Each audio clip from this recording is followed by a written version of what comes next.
Programme के पहले से में राना एहसान अफजल साहब हमारे साथ मौजूद हैं, वज़ीर आज़म साहब के कोऑर्डिनेटर हैं, बैरिस्टर उमैर खान न्याजी साहब हैं, MNA पाकिस्तान तहरीक इंसाफ के लाहौर से हमारे साथ हैं। बहुत शुक्रिया आप दोनों हज़रात का। राना साहब, आपसे आगाज़ करते हैं, ये ऑर्डिनेंस लाने की इस वक्त पे ज़रूरत क्यों पेश आई? कवानीन आप लाए, आपने पिछली मरतबा बड़ी डिबेट की, सुप्रीम कोर्ट के अंदर हियरिंग हुई, बड़े ही एक प्रोसेस से गुजर के एक एक्ट लाया गया और फिर हमने देखा कि उस एक्ट से बैलेंस ऑफ पावर ठीक भी हुआ जो कि इसकी सबसे पहले मंशा थी। अब अचानक से ये ऑर्डिनेंस लाकर ये तब्दीली लाने की जरूरत क्यों महसूस हुई, जहां पर वो जो कमेटी है उसकी हैयत को बदला जा सके? बिस्मिल्लाहिर्रहमानिर्रहीम। देखिए, बिल्कुल बेहतर होता कि इसको पार्लियामेंट में टेबल किया जाता और वहां से जो है लॉ को चेंज किया जाता, लेकिन गवर्नमेंट समझती थी कि ये वक्त की ज़रूरत है कि स्मूथ फंक्शनिंग जो है उसको और बेहतर किया जाए जुडिशरी को, ताकि ये जो सुओ मोटो का निज़ाम है ये इसमें बेहतरी आए। और देखें, इसके अंदर जितनी भी मेजॉरिटी चीज़ें हैं, एवरीथिंग, अगर आप ट्रांसक्रिप्ट का कह रहे हैं कि ट्रांसक्रिप्ट आएगी तो इससे भी पब्लिक विजिबिलिटी, पब्लिक नॉलेज में इजाफा होगा, ट्रांसपेरेंसी आएगी। अगर आपको तहरीरी तौर पे लिख के देनी है वजूहात के ये मफाद आमा का मामला है, इससे भी ट्रांसपेरेंसी आएगी। अगर क्यू को नहीं तोड़ा जाएगा तो ये जो सुओ मोटोज हैं ये कौन सा हजारों की तादाद में होते हैं, लिमिटेड नंबर में होते हैं, तो क्यू ये भी अपनी मर्जी से जो है वो कुछ चीजों को बैकग्राउंड में डाल दिया जाता है। फिर जो चीजें उस वक्त, तो ये क्यू ना तोड़ना भी मेरे ख्याल से ये भी ट्रांसपेरेंसी लेके आएगी।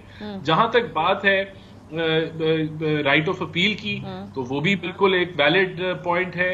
जो कमेटी की बात है जो आपने भी अपने इंट्रो में जिक्र किया, देखें अभी भी 3 मेंबर्स हैं, उन्होंने डिसाइड करना है, 2-1 का वोट होगा। हम क्यों ज्यूम कर रहे हैं कि ये जो जज आएंगे तीसरे, वो जो है वो बिल्कुल वही चाल चलेंगे जो या वही डायरेक्शन लेंगे जो चीफ जस्टिस ले रहे होंगे, तो ऐसा हमें ज्यूम नहीं करना चाहिए। लेकिन हम ये कर क्यों रहे हैं? मैं ये समझना चाह रही हूं कि जब हमने ये तय किया कि एक शख्स के पास ये कंट्रोल नहीं होगा, एक कमेटी के पास होगा, और हमें 1 साल 5 महीने बाद ख्याल आया कि नहीं ये एक शख्स के पास ही होगा, तो ये किया, व्हाट चेंज्ड? ये हम कर क्यों रहे हैं? एक शख्स के पास तो कंट्रोल नहीं है, 3 लोगों ने डिसाइड करना है। सर, उसमें से एक शख्स का मुस्तकबिल उस चीफ जस्टिस के ऊपर अगर डिपेंड करेगा सर, तो फिर कंट्रोल बढ़ जाएगा, ये तो कम तो नहीं होगा, डाइल्यूट तो नहीं होगा, तो मजीद कॉन्सेंट्रेट होकर एक शख्सियत के पास जा रहा है। जो सुप्रीम कोर्ट के जस्टिस हैं उनका मुस्तकबिल कैसे उनके हाथ में, वो तो पहुंच गए हैं सुप्रीम कोर्ट। नहीं सर, वो जो कमेटी के अंदर जो बेंच है, तीसरा चीफ जस्टिस की मंशा से होगा, तो जाहिर सी बात है उसकी हैयत तब्दील होगी, और हुई।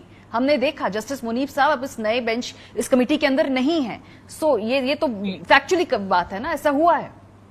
नहीं, लेकिन he will remain a justice of supreme court, उनका वो रुतबा वही है, और वो उनका कोई मुस्तकबिल जो है वो कोई ACR से डिपेंडेंट नहीं है चीफ जस्टिस की, तो वो इंडिपेंडेंटली देखें। उसकी वजह आपको जो इंफॉर्मेशन मिनिस्टर हैं उन्होंने बयान की कि ये जो अवेलेबिलिटी का इशू था और इसको स्मूथ रनिंग के लिए इस चीज को किया गया है। तो मेरे ख्याल से ओवरऑल अगर आप इस ऑर्डिनेंस को लें तो ये स्मूथ वर्किंग ऑफ जुडिशरी को जो है वो अलाउ करेगा, बेहतरी आएगी।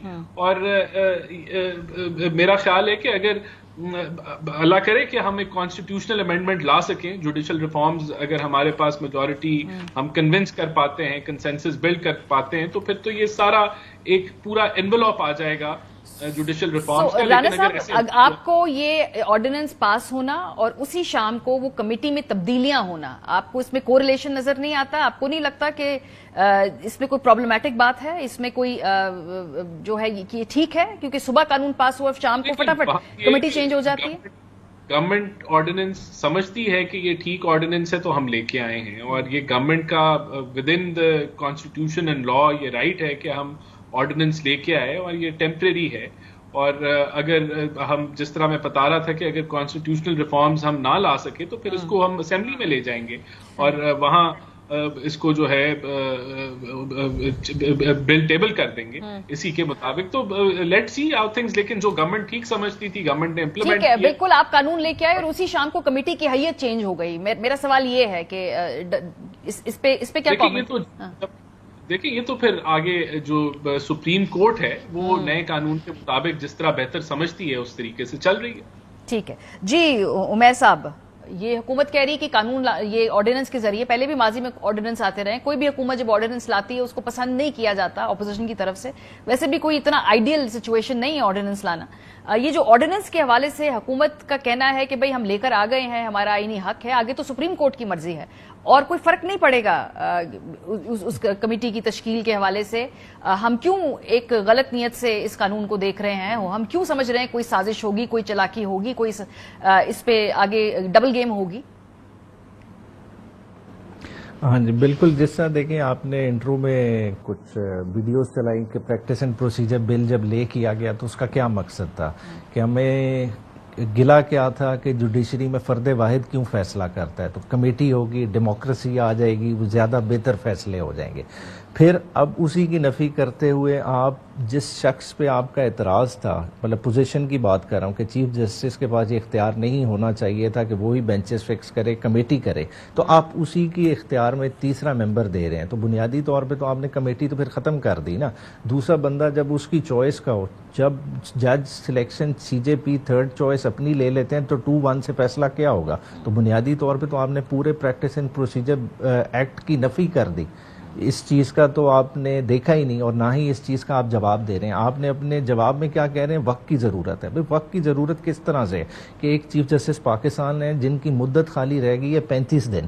اس 35 دن میں آپ کو آرڈیننس لانے کی کیا ضرورت ہے؟ اس سے پہلے آپ دیکھیں آپ کا 3 ہفتے پہلے ایک اجلاس چل چکا ہے جو 26 اگست کو شروع ہوا.